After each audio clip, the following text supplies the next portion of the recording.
Bonjour à tous et merci de nous rejoindre pour le tour complet de l'actualité sur Afri7 Info. Nous l'annoncions la semaine dernière, c'est ce 4 novembre que comparait l'ex-président ivoirien Laurent Gbagbo devant les tribunaux de la CPI pour les deux audiences de conférence de mise en état. On en parle avec Alex Mokhtar. C'est ce 4 novembre 2014 que se tiennent les deux audiences distinctes de mise en état dans l'affaire Laurent Gbagbo qui ne marque pas encore le début du procès. D'une part, la Chambre tiendra aujourd'hui une conférence de mise en état pour discuter de questions procédurales en vue de l'ouverture du procès. D'autre part, le même jour, la Chambre tiendra une audience distincte dans le cadre du réexamen périodique de la détention de l'accusé qui doit être effectué par les juges au moins une fois tous les 120 jours et au moins une fois par an lors d'une audience publique. Rappelons que le 12 juin 2014, la Chambre préliminaire 1 a confirmé à la majorité 4 charges de crimes contre l'humanité pour meurtre, viol, autres actes inhumains ou à titre subsidiaire, tentative de meurtre et persécution à l'encontre de Laurent Gbagbo et a renvoyé l'affaire en procès devant la Chambre de première instance 1. Concernant la crise au Burkina Faso, l'Union africaine annonce donner aux militaires burkinabés 15 jours pour restituer le pouvoir aux civils, faute de quoi elle imposera des sanctions. Le ministre français de la Santé a affirmé qu'il y a effectivement en France un employé de l'UNICEF infecté du virus Ebola. Le patient est dans l'Hexagone pour recevoir des soins. Reportage.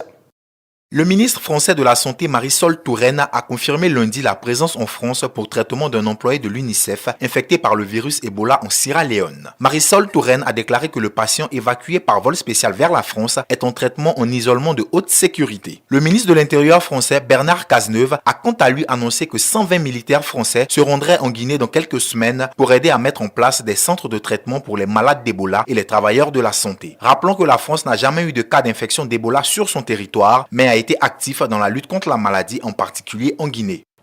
La mutuelle d'assurance des taxis-compteurs d'Abidjan, Matka, en Côte d'Ivoire, met en œuvre un grand projet, celui de la réduction du coût du carburant pour les taxis-compteurs. Cette réduction tient de la signature d'un partenariat entre la mutuelle et une compagnie pétrolifère. Le prix du litre de carburant se voit diminuer de 10 francs CFA. Cette annonce a été faite au cours d'une conférence de presse donnée par le directeur général de la Matka, M. Guédou Eli Ousmane. Le milliardaire génie informatique et philanthrope américain Bill Gates se prépare à faire un nouveau don de plus de 500 millions de dollars afin d'aider les pays en développement à lutter contre la malaria. Reportage.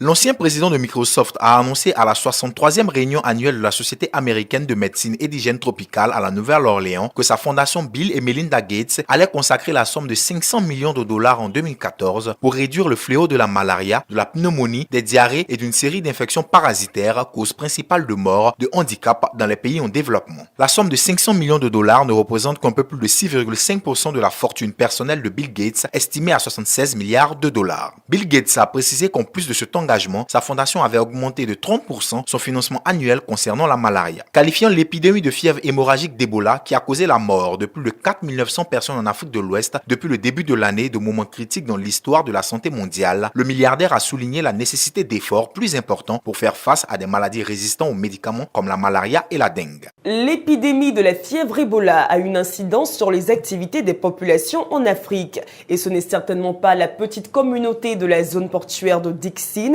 située à Conakry en Guinée, qui dira le contraire. Elle qui est clouée au pilori dans la vente de poissons à cause de la fièvre Ebola. Alex Mokhtar.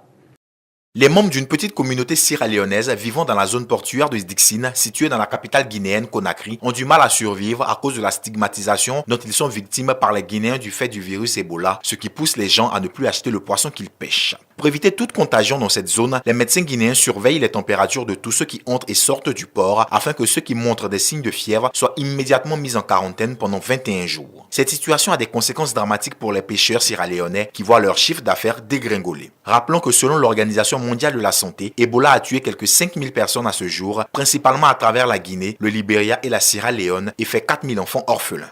Mariée depuis seulement 6 mois, l'américaine Brittany Maynard, atteinte d'une forme très agressive du cancer de cerveau en phase terminale, s'est suicidée le samedi 1er novembre. Elle a annoncé son projet de mettre un terme à ses jours il y a quelques semaines dans une vidéo postée sur son site internet, provoquant un vif débat sur l'euthanasie aux États-Unis. Peu après avoir eu connaissance de l'avancée de son mal, elle a déménagé pour l'Oregon, l'un des 5 États américains ayant légalisé le droit de mourir dans la dignité. Un médecin a donc légalement pu lui prescrire les médicaments dont elle avait besoin pour mettre fin à sa vie dans sa chambre, entourée de ses proches. Son histoire a fait le tour des médias du monde entier. Immolation par le feu le lundi après-midi d'une femme de 38 ans devant la présidence bulgare. C'est l'annonce faite par le ministère de l'Intérieur.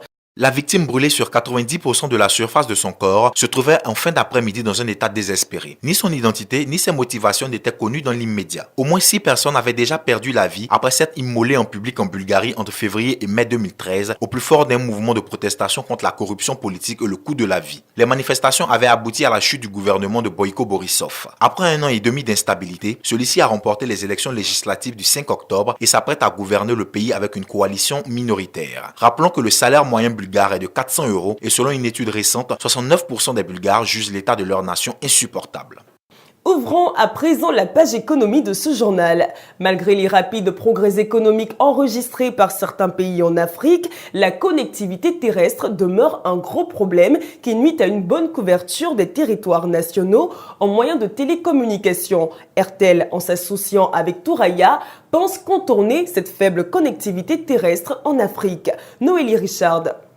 L'opérateur de télécommunications Airtel a annoncé le début de la commercialisation des services et produits satellites du fournisseur Thuraya dans 12 pays d'Afrique. Pour un début, les services seront proposés au Congo, en RDC, en Zambie, au Gabon et au Ghana. 5 autres marchés suivront d'ici le début de l'année prochaine. À travers ce lancement, Airtel souhaite démontrer son engagement à fournir aux populations des solutions technologiques de communication de pointe pour améliorer la qualité du service télécom et réduire les coûts de ses clients. En s'associant à Thuraya, l'opérateur indien voudrait répondre à la demande croissante en technologie des communications en Afrique dans les 17 marchés où il est présent. L'objectif est de pousser la disponibilité du réseau dans les zones les plus reculées du continent africain.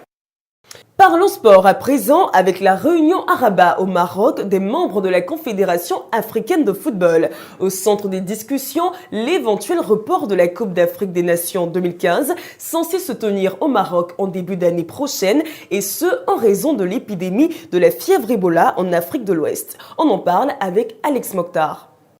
Les membres de la Confédération africaine se sont réunis à Rabat au Maroc pour discuter de l'éventuel report de la Coupe d'Afrique des Nations 2015 censée se tenir au Maroc en début d'année prochaine. La Coupe d'Afrique des Nations doit se tenir du 17 janvier au 8 février de l'année prochaine, mais se heurte au refus du royaume chérifien qui souhaite le report de la compétition en raison de l'épidémie d'Ebola qui sévit en Afrique de l'Ouest. La CAF, quant à elle, a rejeté la demande et a insisté sur sa volonté d'organiser la compétition au lieu et date déjà fixés. L'instance dirigeante du football africain se réunira au Caire le 11 novembre prochain afin de prendre une décision finale sur le report ou non de la compétition. Rappelons que le tirage au sort de l'épreuve est toujours programmé à Rabat le 26 novembre prochain. Il permettra de déterminer les groupes dans lesquels évolueront les 16 nations qui auront obtenu leur billet pour la phase finale de cette CAN 2015. Ce mardi soir se joue la 4e journée de la Ligue des Champions. Sont en lice les groupes A, B, C et D. Tour d'horizon sur cette étape de la compétition avec Alex Mokhtar. Dans le groupe A, la Juventus de Turin, très heureuse en championnat mais malheureuse en Ligue des Champions avec 3 points, recevra les Grecs de l'Olympiakos, leader du groupe avec 6 points. L'Atlético Madrid, finaliste malheureux de la précédente édition et 2e du groupe, sera en déplacement chez les Suédois de Malmö.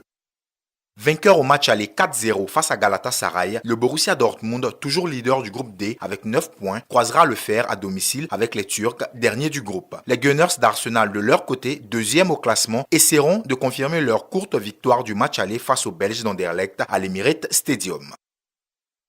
Dans le groupe C, le Bayer Leverkusen, leader après sa victoire sur les Russes du Zénith Saint-Pétersbourg lors de la 3e journée, sera en déplacement en Russie pour affronter son adversaire d'il y a 2 semaines. En cas de victoire, les Allemands garderont la tête de ce groupe avec 9 points. Quant aux Portugais du Benfica de Lisbonne, ils recevront les Monégasques qui les avaient tenus en échec au stade Louis II.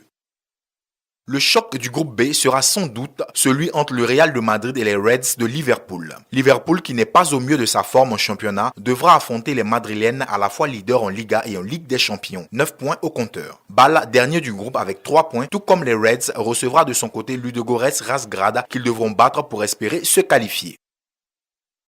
Rien que d'en parler, on en a froid dans le dos. Nick Wallenda, acrobate de l'ONU, funambule et américain de 35 ans, a fait un nouvel exploit. Il a parcouru les yeux bandés un câble de fer reliant deux gratte-ciel de Chicago à plus de 600 pieds dans les airs. Des précisions avec Rose Alibeda.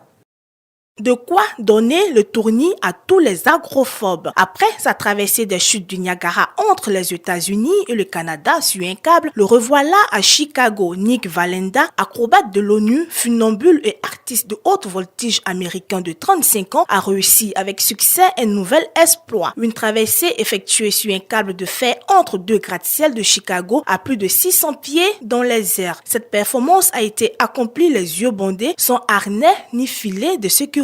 Le roi du funambulisme a brisé 2 records mondiaux dans 2 événements distincts. Le premier pour avoir traversé sur un câble de fer entre 2 édifices, un parcours de 138 mètres montant à 19 degrés d'inclinaison, et le second pour en avoir fait le tour sur 28 mètres les yeux bandés. Il a réussi la première étape de ce défi en 7 minutes environ et le second en plus d'1 minute. Nick Wallenda est la 7e génération d'une famille de funambules. Fin de ce point de l'actualité. Merci de nous avoir suivis. L'information continue sur notre plateforme.